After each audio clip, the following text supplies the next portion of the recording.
Halo semua, selamat datang kembali ke saluran kami, Training Center Shauki. Pada video kali ini kita akan membahas salah satu inovasi paling revolusioner dalam dunia teknologi mesin, yaitu mesin diesel. Nah, 4 poin ini adalah yang akan kita bahas di video kali ini.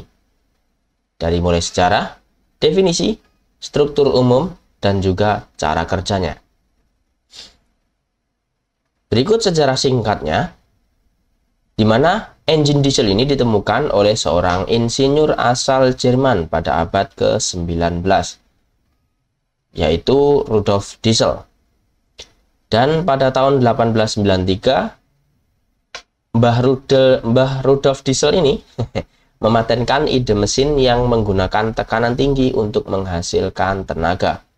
Dulu bahan bakarnya belum solar atau Pertamax atau Dexlite ya seperti sekarang. Dulu masih menggunakan minyak dari kacang. Ada yang menggunakan minyak kelapa sawit itu.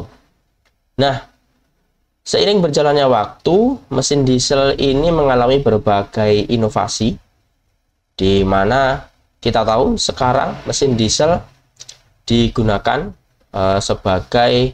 tapi banyak digunakan pada industri pertambangan, pertanian, dan lain sebagainya. Sangat populer ya. Karena mesin diesel ini memiliki keunggulan dalam efisiensi bahan bakar, daya tahan, dan juga torsi. Nah, kemudian untuk definisi mesin diesel itu sendiri itu apa? Jadi mesin diesel itu adalah satu jenis mesin pembakaran dalam, jadi pembakarannya di dalam mesin ini, yang mengubah energi kimia dari bahan bakar menjadi energi mekanis melalui proses pembakaran internal.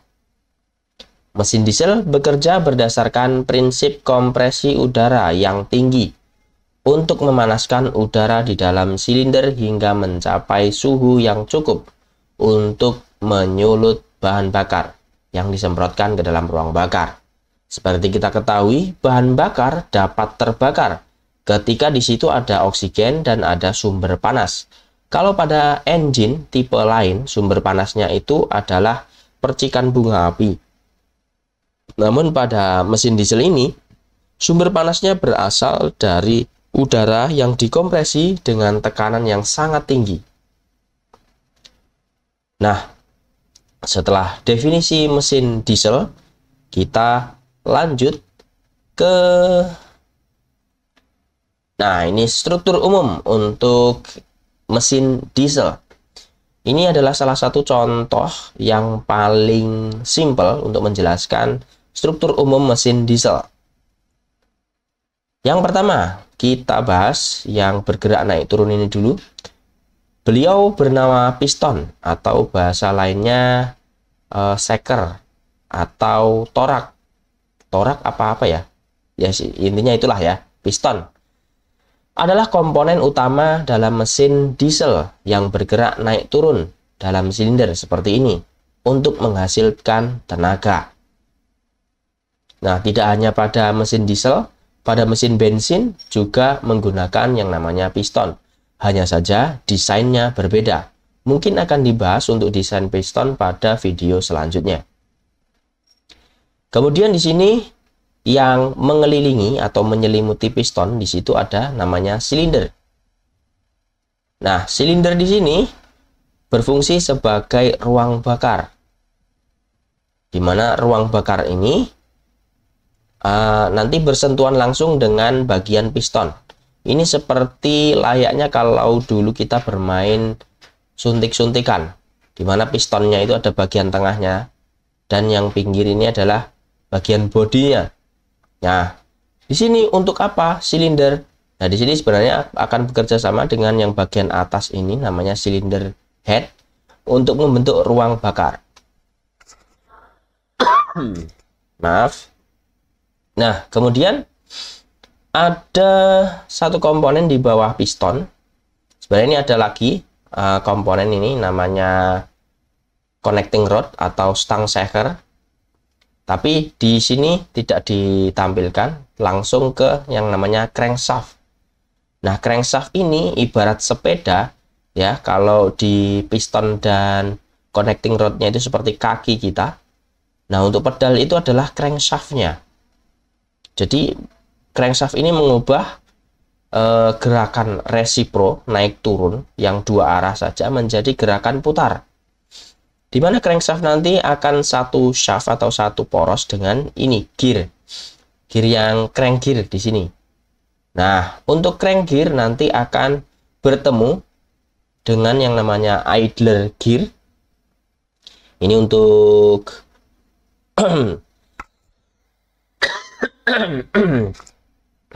untuk nanti menyalurkan putaran crank gear menuju ke satu camshaft gear dan juga ke FIP gear.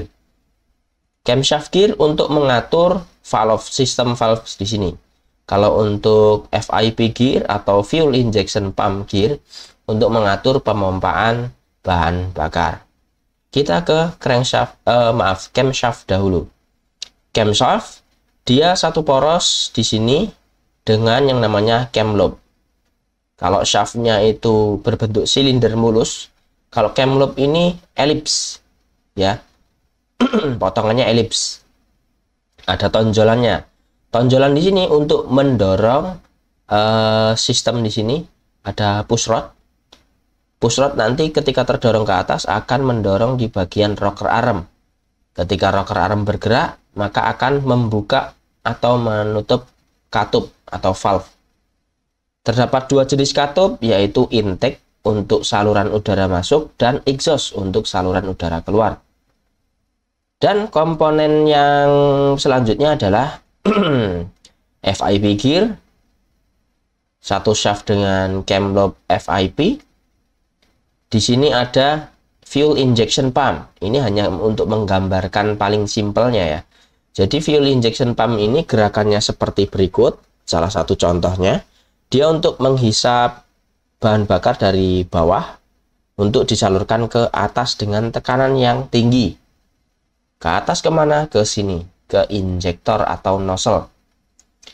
Komponen ini berfungsi untuk mengabutkan tidak hanya tekanan tinggi dan jumlahnya yang diatur, tapi yang masuk ke ruang bakar itu harus dalam bentuk kabut atau spray, semprotan. Seperti kalau teman-teman atau saudara-saudari ini pakai parfum yang semprot itu, bukan parfum roll ya, ini parfum semprot itu. Dari yang awalnya air, terus kemudian dirubah tetap air sih, tapi dia itu partikelnya lebih kecil dan menyebar. Itu. Nah, selanjutnya untuk prinsip kerja kita kembali ke sini. Sebenarnya untuk engine diesel ada yang 2 langkah, ada yang 4 langkah. Namun kali ini Syauqi akan bahas yang 4 langkah. Mohon maaf, lagi batuk. Ada 4 langkah di sini disebutkan, ada intake, compression, combustion, exhaust. Untuk intake itu sendiri gerakannya seperti ini ya.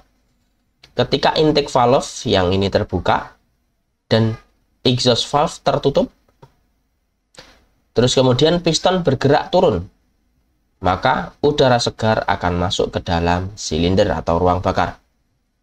Seperti ini. Seret. Nah, ini masuk. Ini namanya langkah intake. Kemudian ada langkah compression di mana kedua valve tertutup, kemudian piston bergerak ke atas. Nah, di situ nanti akan terjadi kompresi atau apa istilahnya, menekan udara di dalam ruang bakar ini, memampatkan. Nah, ini namanya compression. Kemudian ada proses combustion atau power, atau kalau bahasa Indonesianya langkah tenaga gitu ya. Sesaat sebelum titik mati atas, jadi saat compression tadi ini seret, sebelum titik mati atas atau sebelum piston sampai puncaknya, bahan bakar disemprotkan. Nah, kemudian setelah beberapa saat bahan bakarnya akan terbakar dan mendorong piston menuju bawah. Nah, di situ akan muncul tenaga karena di sini mendorong untuk combustion. Inilah yang diambil untuk memutar atau menggerakkan bagian mesin yang lainnya. Langkah terakhir adalah langkah yang namanya exhaust atau langkah buang. Ketika combustion pembakaran sudah dilaksanakan, maka di situ tidak ada yang bisa dibakar. Dalam tanda kutip ya. Nah, kapan itu terjadi?